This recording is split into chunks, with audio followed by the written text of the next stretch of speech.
एक शांत पहाड़ी इलाके में बसा छोटा सा गांव सुरजनपुर था। वहां दो बहनें नैना और चांदनी रहती थीं। वे अपने पिता की पहली पत्नी की बेटियां थीं। मां के गुजर जाने के बाद उनके पिता ने दूसरी शादी की, जिससे एक छोटी बेटी रिया का जन्म हुआ। समय बीता और पिता की मृत्यु के बाद सौतेली मां कमला ने चालाकी से सारी जमीन जायदाद अपने नाम कर ली। फिर उसने नैना और चांदनी को गांव से दूर नदी पार बने एक पुराने टूटे फूटे मकान में रहने भेज दिया। सुबह की ठंडी हवा बह रही थी। नैना चूल्हे के पास बैठी लपड़ियां सुलगा रही थी। तभी चांदनी पानी भरकर लौटी। उसके कपड़े हल्के भीगे हुए थे। कुछ देर दोनों चुप रही। फिर चांदनी धीमी आवाज में बोली, दीदी, क्या सच में कभी वो बड़ा घर हमारा था? वो आंगन, वो आम का पेड़ जहां हम झूला झूलते थे, क्या वो सब बस सपना था? नैना ने उसकी तरफ देखा, आंखें भर आए। नहीं चांदनी, वो सपना नहीं था, वो हमारा ही घर था। वहां माँ की हंसी गूंजती थी, पिताजी हमें कहानियां सुनाते थे, लेकिन अब वो सब सिर्फ यादें हैं। चांदनी रो पड़ी। हमसे ही सब क्यों छीना गया दीदी? नैना ने उसका हाथ थाम लिया। गलती हमारी नहीं थी, बस हम चुप रहे और लोगों ने हमारी चुप्पी को कमजोरी समझ लिया। उधर हवेली में छोटी बहन रिया अक्सर नदी की तरफ देखती रहती थी। उसे अपनी दोनों बहनों की याद आती थी, लेकिन उसकी मां कमला उसे हमेशा समझाती, उन लोगों से तेरा कोई रिश्ता नहीं है, ये सब अब तेरा है। पर रिया का दिल मानने को तैयार नहीं था। आखिर एक रात वो चुपके से नाव लेकर नदी पार अपनी बहनों के पास पहुंच गई। जब नैना और चांदनी ने उसे देखा, दोनों की आंखें भर आईं। रिया रोते हुए बोली, दीदी, मुझे माफ कर दो। मैं आप सबसे मिलने की हिम्मत नहीं जुटा पा रही थी। फिर उसने एक खतरनाक राज बताया। मामा, गांव के भ्रष्ट प्रधान धर्मपाल के साथ मिलकर उस पुराने घर को भी हथियाने की साजिश रच रही थी। यहाँ तक कि वो दोनों बहनों को गांव से हमेशा के लिए हटाना चाहती थी। यह सुनकर नैना सतर्क हो गई। उसने तय किया कि अब वे चुप नहीं रहेंगे। अगले दिन दोनों बहनें काम की तलाश में दूसरे गांव श्यामगढ़ पहुंची। वहां उनकी मुलाकात एक दयालु जमींदार ठाकुर वीरेंद्र सिंह से हुई, जिसकी पत्नी लंबे समय से बीमार थी। चांदनी ने उनकी पत्नी की पूरे मन से सेवा की। धीरे धीरे वो उस घर का हिस्सा बन गई। ठाकुर साहब उसकी ईमानदारी और सादगी से बहुत प्रभावित हुए। कुछ दिनों बाद धर्मपाल अपने आदमियों के साथ नैना और चांदनी को घर से निकालने पहुंचा। लड़कियों, अभी के अभी यह घर खाली कर दो, नहीं तो तुम्हारे लिए अच्छा नहीं होगा। यदि तुमने यह घर खाली नहीं किया तो तुम्हारे सारा सामान उठाकर मैं बाहर सड़क पर फेंक दूंगा। नहीं नहीं, हम यहाँ घर छोड़कर कहीं नहीं जाएंगे। यहाँ हमारे पिताजी का घर है। यदि कोई हमारे घर छिना चाहेगा तो हम उसकी जान ले लेंगे। नहीं नहीं मुन्नी, ऐसा नहीं बोलाते। क्या तुम्हें पता नहीं छोटी बहन ने क्या कहा था? जरूर सौतेली मनी हमसे। हमारा घर छिना होगा, कोई बात नहीं, ऊपर वाला हमारा कुछ ना कुछ जरूर कर देगा। और वाह वाह, या लाडकी तो बड़ी ही होशियार है। लगता है खुद ही घर खाली कर देगी। हमें भी कुछ मेहनत नहीं करनी पड़ेगी। ठीक है, शाम तक घर खाली हो जाना चाहिए, नहीं तो तुम जानती हो। और तुम्हारी बड़ी बहन ने बिल्कुल ठीक कहा। तुम्हारी सौतेली बहन ने ही हमें पैसे देकर यहाँ भेजा है। और कहा है, यदि घर खाली नहीं करे तो दोनों की जान ले लेना। वाह, तो मैं ही हूँ, एक दयालु आदमी जिसे तुम पर दया आ गई, और तुम्हें मैंने कुछ भी नहीं कहा। वो घर से निकालने पहुंचा, लेकिन तभी ठाकुर वीरेंद्र वहां आ गए। उन्होंने बहनों का साथ दिया। हालांकि कानूनी कागज कमला के नाम होने के कारण वे तुरंत कुछ नहीं कर पाए। तब ठाकुर साहब ने दोनों बहनों से कहा, आज से तुम दोनों मेरे घर में रहोगी, मेरी बेटियों की तरह। नैना और चांदनी की आंखों से आंसू बह निकले। उन्होंने अपना घर जरूर खो दिया था, लेकिन बदले में उन्हें एक नया परिवार और नई जिंदगी मिल गई। ये कहानी है किशनपुर गांव की। किशनपुर गांव में एक गरीब किसान रहता था जिसका नाम महेश था। महेश दिल का बड़ा ही अच्छा था। महेश की पत्नी का कुछ समय पहले देहांत हो गया था, जिसके कारण महेश अब बिल्कुल अकेला पड़ चुका था। महेश की एक पूजा नाम की बेटी थी। महेश की बेटी घर का सारा काम करती थी और अपने पिताजी का भी बहुत ही हाथ बटाती थी। एक दिन महेश अपने घर में आता है और अपनी बेटी से बोलता है, पूजा, बेटी, बड़ी ही भूख लगी है, जल्दी से कुछ खाने का ले आओ। लेकिन पिताजी, मैंने तो अब तक कुछ भी नहीं बनाया। घर में खाना बनाने के लिए लकड़ियाँ भी नहीं है। अरे पूजा बेटी, तुम मुझे पहले बता देती, मैं तुम्हें लकड़ी लाकर दे देता। अच्छा, खैर ठीक है, मैं लकड़ी लेकर आता हूँ, तुम तब तक कुछ और काम कर लो। इतना बोलकर महेश वहां से लकड़ी लेने के लिए चला जाता है। तभी गांव की एक औरत महेश को मिलाती है। और महेश बाबू, यहाँ आओ, मेरी बात सुनो। हाँ चची, बोलो, तुम्हें क्या कहना है? और महेश बाबू, मैं तो तुम्हें यही कहना चाहती हूँ, अभी तुम जवान हो, चाहो तो दूसरा विवाह कर सकते हो। आखिर तुम्हारी उम्र ही क्या है? अरे नहीं नहीं चची, तुम कैसी बातें कर रही हो? और तुम्हें पता तो है मेरी एक बेटी भी है। अरे महेश, बेटी है तो क्या हुआ, फिर भी तुम्हें अच्छी लड़की मिल जाएगी। तुम एक बार हाँ तो बोलो। नहीं चची, मैं शादी नहीं करूंगा। अगर मैंने शादी कर ली तो ना जाने मेरी बेटी का क्या होगा। मैं तो तुम्हारे भले के लिए ही बोल रही थी, आगे तुम्हारी मर्जी। और वैसे भी इस जमाने में बेटी को पलना इतना आसान नहीं होता। तुम अकेले अपनी बेटी को कैसे पालोगे? अच्छे संस्कार तो बेटी को माँ ही दे सकती है। नहीं चची, तुम कैसी बात कर रही हो? मैं भी अपनी बेटी को पल सकता हूँ। मैं अपनी बेटी की अच्छी परवरिश करूंगा। इतना बोलकर महेश वहां से चला जाता है। तभी महेश को एक समोसों का ठेला नजर आता है। महेश इस ठेले के पास जाता है और बोलता है, भैया, समोसे कैसे दिए हैं? जल्दी से मेरे लिए 4 समोसे पैक कर दो। अरे हन हन भैया, कर देता हूँ। समोसा 10 का एक है। मेरे समोसे खाने में बड़े ही स्वादिष्ट हैं। हन हन, ठीक है, मेरे लिए गर्मा गर्म पैक कर दो, मैं अपनी बेटी के लिए लेकर जाऊंगा। महेश अपनी बेटी के लिए समोसे ले लेता है और उन्हें लेकर घर की तरफ आ जाता है। जैसे ही मनीष अपने घर में आता है, मनीष देखता है कि उसकी बेटी पूजा घर में अकेली बैठी रो रही है। तभी मनीष अपनी बेटी से कहता है, पूजा बेटी, तुम्हें क्या हो गया? तुम क्यों रो रही हो? पिताजी, मुझे माँ की बड़ी याद आ रही है। पिताजी, मैं भी माँ के पास जाना चाहती हूँ। मुझे मन के पास ले चलो ना पिताजी। नहीं पूजा बेटी, ऐसी बातें नहीं करते। तुम्हें पता तो है तुम्हारी माँ भी इस दुनिया में नहीं रही। अगर तुम्हारी माँ इस दुनिया में होती तो मैं तुम्हें जरूर लेकर जाता। पिताजी, ऊपर वाले ने मेरी माँ को ही क्यों बुलाया है? सबकी माँ है, बस मेरी ही माँ नहीं है। सब बच्चों की मन उन्हें अच्छे अच्छे खाना बनाकर खिलाती है और मुझे खुद ही खाना बनाना पड़ता है। मेरी माँ नहीं है। पूजा बेटी, ऐसी बातें नहीं करते। तुम्हारी माँ नहीं है तो क्या हुआ? मैं तो हूं ना, मैं भी तुम्हें माँ के जितना ही प्यार दूंगा। अच्छा पूछ, यह सब छोड़ो, मैं तुम्हारे लिए गर्मा गर्म समोसे लाया हूं। तुम्हें समोसे बड़े ही पसंद है। चलो हम समोसे खाते हैं।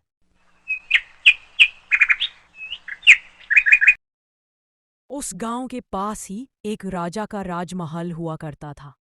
राजा बड़ा ही चतुर था। राजा का एक बेटा भी था जिसका नाम रजवीर सिंह था। रजवीर दिल का बड़ा ही अच्छा था। रजवीर कभी कभार जंगल की तरफ शेर किया करने जाता था। कुछ साल ऐसे ही बीत जाते हैं। अब पूजा जवान हो चुकी थी। पूजा पहले से ही बड़ी ही सुंदर थी, इसीलिए सभी गांव के लोग पूजा को देखते थे। एक दिन पूजा और पूजा के पिताजी खेत में काम कर रहे थे। तभी पूजा के पिताजी अपनी बेटी से कहते हैं, पूजा बेटी, तुम जल्दी से जाकर यहाँ सब्जियों की टोकरी घर रख कर आ जाओ। मैं तब तक और सब्जियां तोड़ लेता हूँ। आज बाजार में हम ज्यादा सब्जियां भेजेंगे, जिससे हमें ज्यादा पैसे प्राप्त होंगे। ठीक है पिताजी, मैं घर जाकर सब्जियां रख कर आ जाती हूँ। आते वक्त आपके लिए कुछ खाने का भी ले आऊंगी। कर पूजा सब्जियों की टोकरी उठाकर वहां से चले जाती है। पूजा जंगल के रास्ते से अपने घर की तरफ चलती सुनकर है। पूजा सब्जियों की टोकरी उठाकर वहां से चले जाती है। पूजा जंगल के रास्ते से अपने घर की तरफ चलती है। एक दिन राजा का बेटा राजा को बिना बताए जंगल की तरफ निकल जाता है। राजा के साथ कोई सिपाही भी नहीं थे। राजा जंगल की तरफ बढ़े जा रहे थे कि तभी जंगल से एक शेर निकल के आता है और राजा की घुड़सवारी के सामने खड़ा हो जाता है।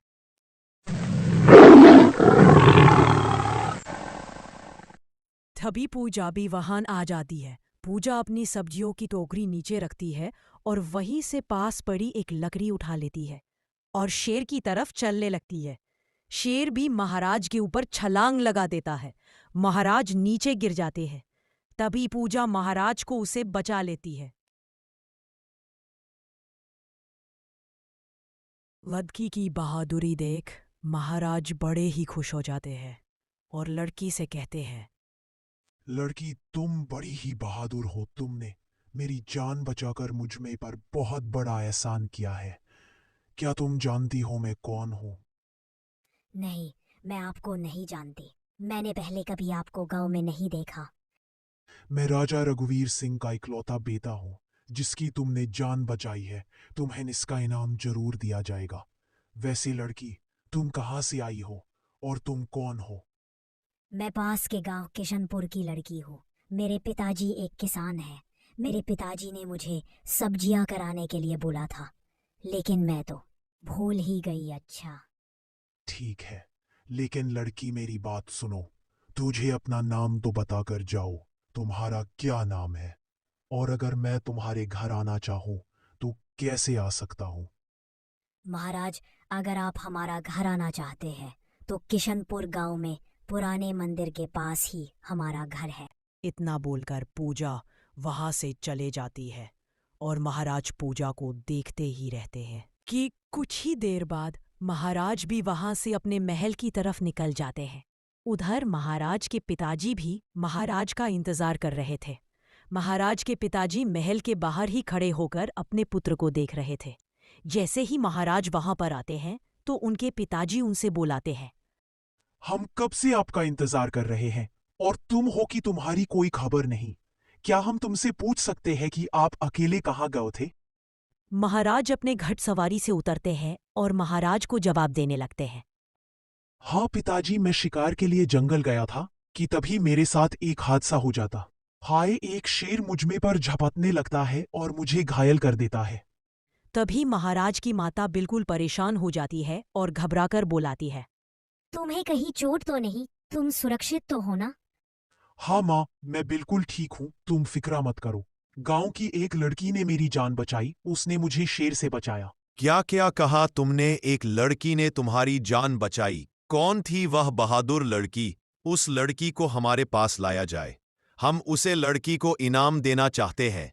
आखिर इतनी बहादुर लड़की को जरूर पुरस्कार मिलाना चाहिए। वह इस पुरस्कार की हकदार है जिसने हमारे बेटे की जान बचाई। इतना बोलकर महाराज वहां से चले जाते हैं। महाराज बड़े ही खुश थे, इसीलिए महाराज जाकर सैनिकों को हुक्म देते हैं, सैनिकों, मेरी बात ध्यान से सुनो।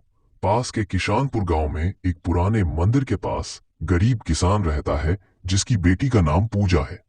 तुम्हें उस गरीब किसान के घर जाना है और उस कुछ उपहार पेश करने हैं और वहां जाकर कहाना कि महाराणा प्रताप ने उन्हें राजदरबार में बुलाया है।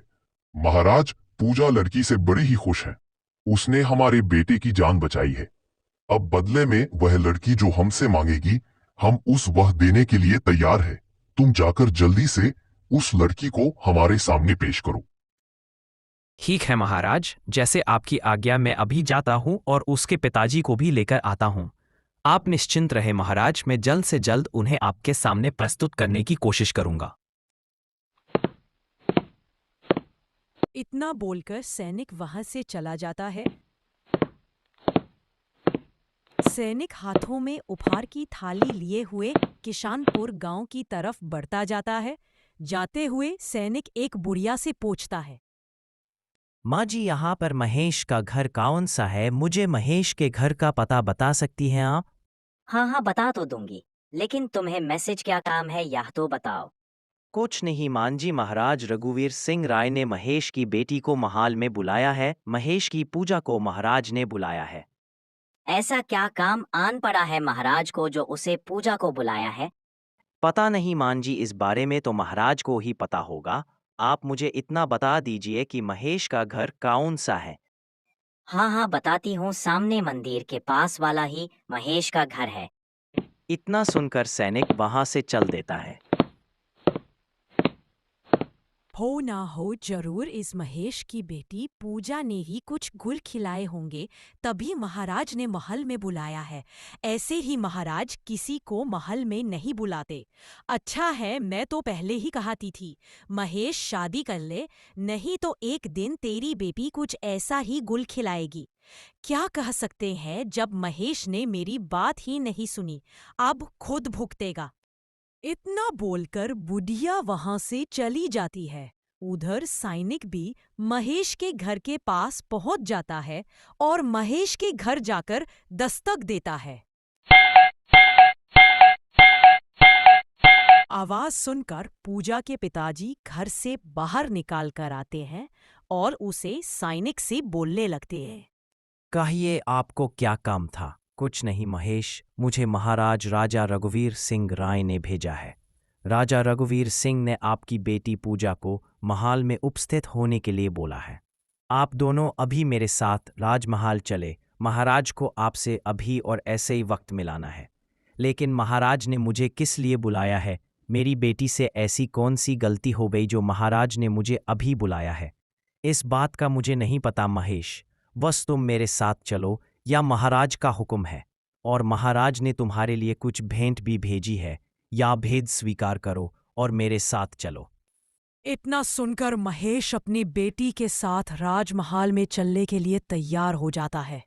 महेश और महेश की बेटी पूजा दोनों जंगल के रास्ते होते हुए, डरते और सहमते हुए जंगल के रास्ते से राजमहल की तरफ बढ़ते जा रहे थे। महल में पहुंचकर महेश अपनी बेटी से पूछता है। पूजा बेटी, तुमने ऐसा क्या कर दिया जो महाराज ने हमें ऐसा ही वक्त बुलाया है? पता नहीं पिताजी, मैंने तो ऐसा कुछ भी नहीं किया। हमें महल में जाकर ही सब पता चलेगा। चलिए हम अंदर चलते हैं। इतना बोलकर पूजा और पूजा के पिताजी महल में अंदर चले जाते हैं। महाराज, मेरी बेटी से कौन सी गलती हो गई? महाराज, अपनी बेटी की तरफ से मैं आपसे क्षमा मांगता हूँ। मेरी बेटी को माफ कर दो महाराज। मेरी बेटी नादान है, वह भी छोटी है। महाराज, मेरी बेटी को क्षमा कर दो। मैं आपसे अपनी बेटी का जीवन दान मांगता हूँ। अरे महेश रुको, तुम्हें माफ़ी मांगने की कोई ज़रूरत नहीं है। महेश, हम तुम्हारे आभारी हैं। हमें तुम्हें धन्यवाद बोलना चाहिए। महेश, तुम्हारी बेटी ने हमारे बेटे को दूसरा जीवन दिया है, इसीलिए हम तुम्हारी बेटी से बड़े ही खुश हैं। तुम्हारी बेटी बड़ी ही सुंदर है और बड़ी ही संस्कारी भी। तुम्हारी बेटी के इस बहादुरी के लिए मैं उसे इनाम देता हूँ। मैं चाहता हूँ तुम्हारी बेटी पूजा का विवाह मेरे बेटे विक्रम के साथ हो।